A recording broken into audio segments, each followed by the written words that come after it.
let's try another one. So still integration by parts. I've got my sort of form here. Let's do the integral of 4x squared times e to the 2x dx. So this is now with an exponential, which we didn't do yet. Let's just see what happens. Let's sort of see how it goes. As always, our kind of suggestion is probably this 4x squared is going to be the best bet for you, and then that would mean the sort of e to the 2x dx would make a good dv. That kind of fits with both of our original suggestions, what makes a good u and what makes a good dv. So no reason to go with that, not really a whole lot of ambiguity there.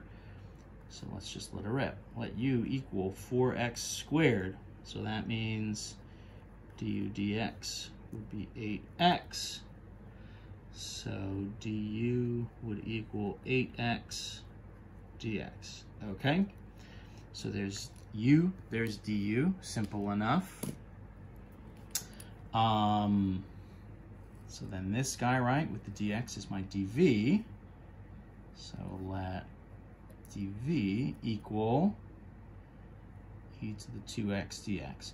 Now, when I do my antiderivative here, right, I need to do, in theory, I need to do a u sub for e to the 2x. This is where we have that kind of trivial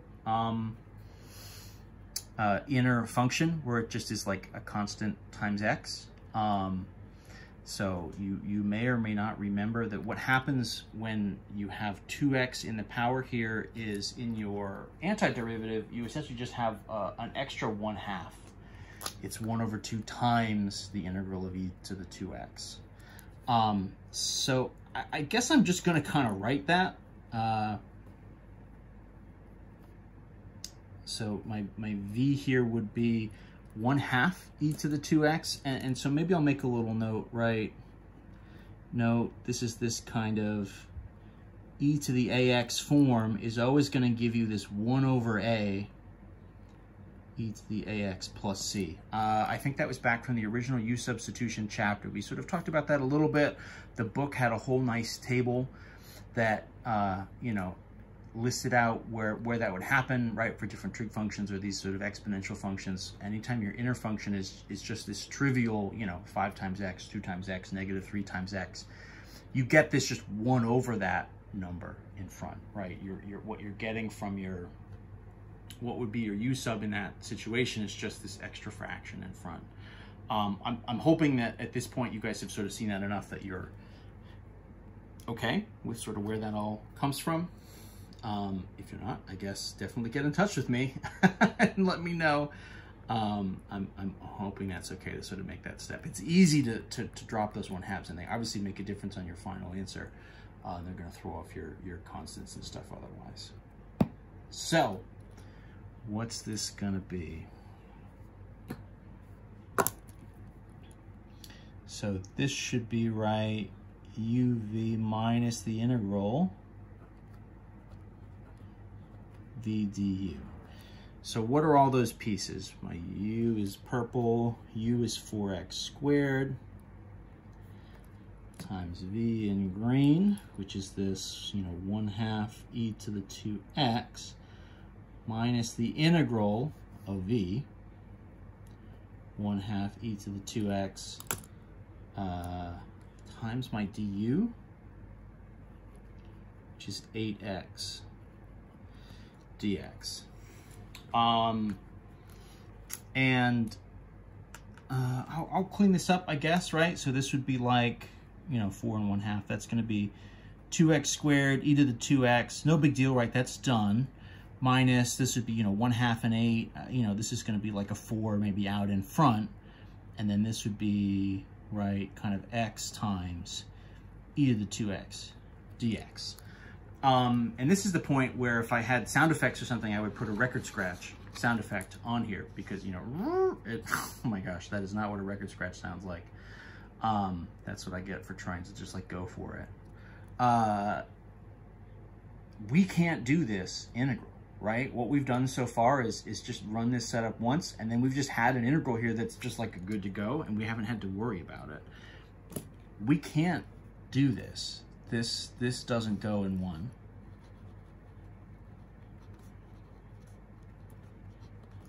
in one step, right? That's not one of our nice integrals. In theory, it's, I guess, maybe a simpler version of what we started with, where it was, you know, 4x squared times e to the 2x.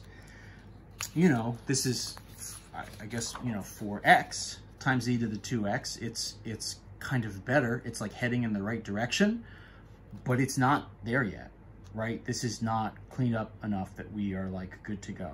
So the question is, well, what do we do? You know, in theory, I guess we could give up and just like go home and never do calculus again. But I don't know, we've still got plenty of sections to get through, so we probably shouldn't just quit. Also, it's, you know, whatever, just like, you're not going to build any character if you just like quit all the time. So let's build some character. So what can we do? Well, the answer is, let's just do, I mean, this setup is very similar to what we started with. Again, it's a simpler version, but conceptually it's very similar. So what we're going to do is we're going to do round 2 of integration by parts. Right, so the move here is like, this is a technique that kind of works when you have this kind of an integral. It's strange because you sort of just like get another integral as a part of your solution. And what that kind of leaves open is this, you know, kind of, you know, almost, it's like Inception, right? Dreams and dreams and dreams. So this is kind of an integration by parts within another integration by parts. Right, so I'm in integration by parts, I'm doing this, and then the integral that I get in there is another one that needs integration by parts. Now, it's simpler than what we started with, so that's good. What I'm going to do is I'm going to ignore the 4 in front. That constant is just sort of along for the ride anyway. So I'm going to focus on x and then e to the 2x dx. So let's let u equal x. So that means, right, my derivative, du dx is 1. So du is dx. And then let's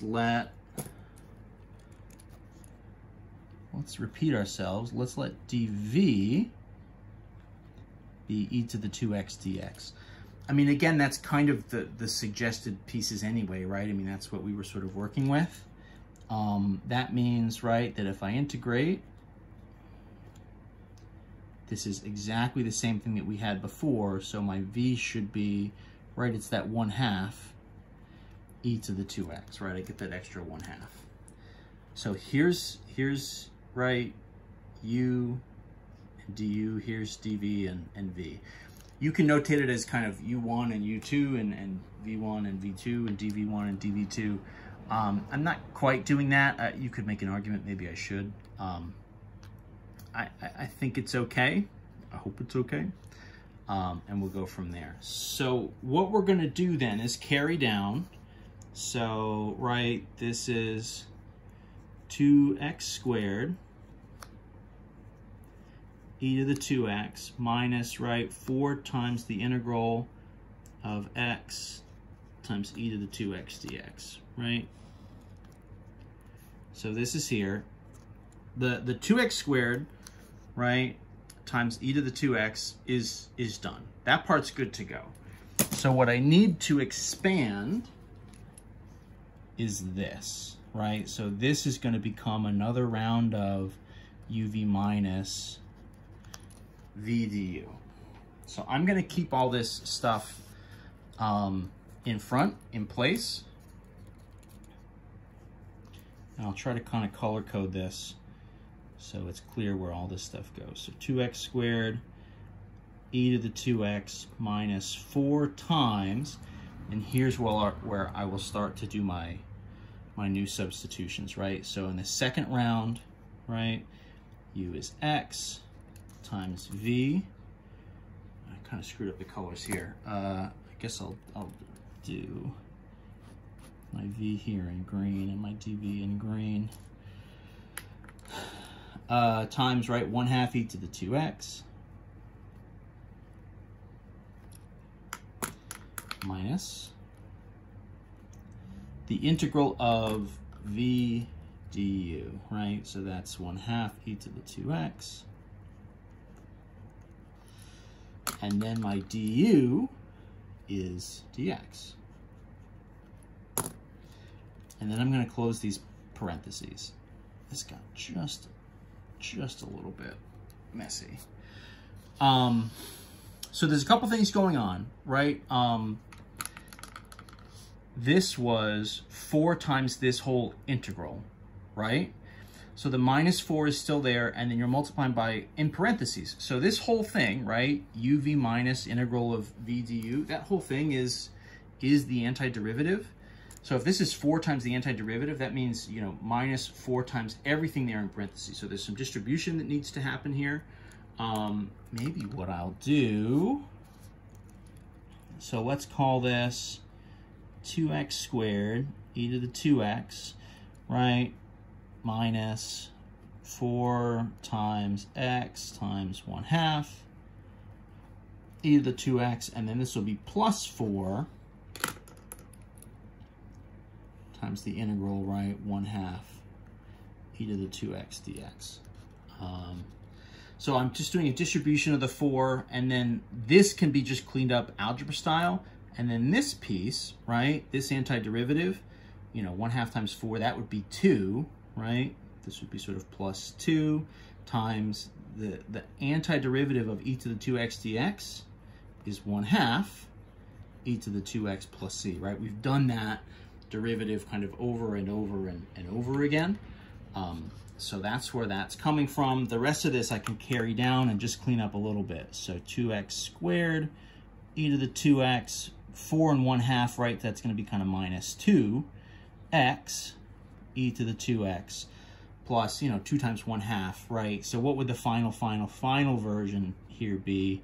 2x squared e to the 2x minus 2x e to the 2x plus 2 times 1, right, or 2 times 1/2 is 1, so then plus 1, which I don't need to write, e to the 2x plus c.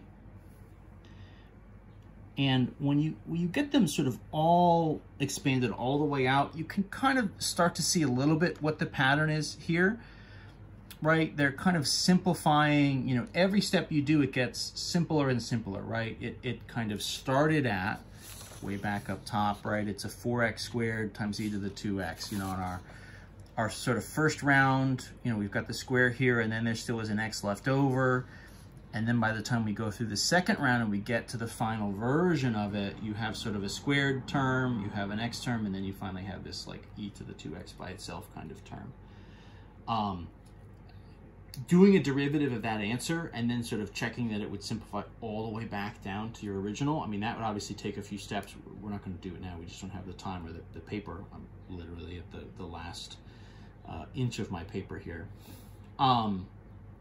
But in theory, what would happen is you would expand all those out. You'd have to do a number of different product rules to even just get those original derivatives. But they're all going to kind of line up positive, negative, and everything that's not part of this original integral is going to cancel out, and it's going to be, it would be pretty cool in some sense to do it. You know, I'm tempted to do it, I suppose, just to see it and how it would be satisfying to have them all cancel. But again, we're out of time and we're out of space.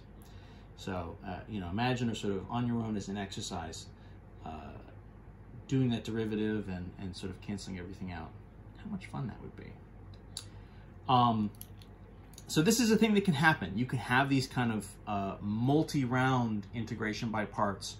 You could then probably imagine that if we started with, instead of 4x squared, if I started with 4x cubed, the extension would be that you'd maybe need to go not just to a second, but even to a third round of integration by parts. You know, if this was an x to the 4 and x to the 5, you could go 4 or 5 rounds. I mean, in theory, you can kind of just keep doing this. And you would maybe start to feel like you were doing something wrong after not too long. But as long as part of it is simplifying down and you can see yourself making progress, then you're on the right track. I don't think the book or I'm going to ask you to do anything that has, you know, 5, 6 parts, of course. But in theory, you know, those exist. They exist, and you can imagine what they would look like. All right, I think one more video to go, and that'll be the end of 8.2.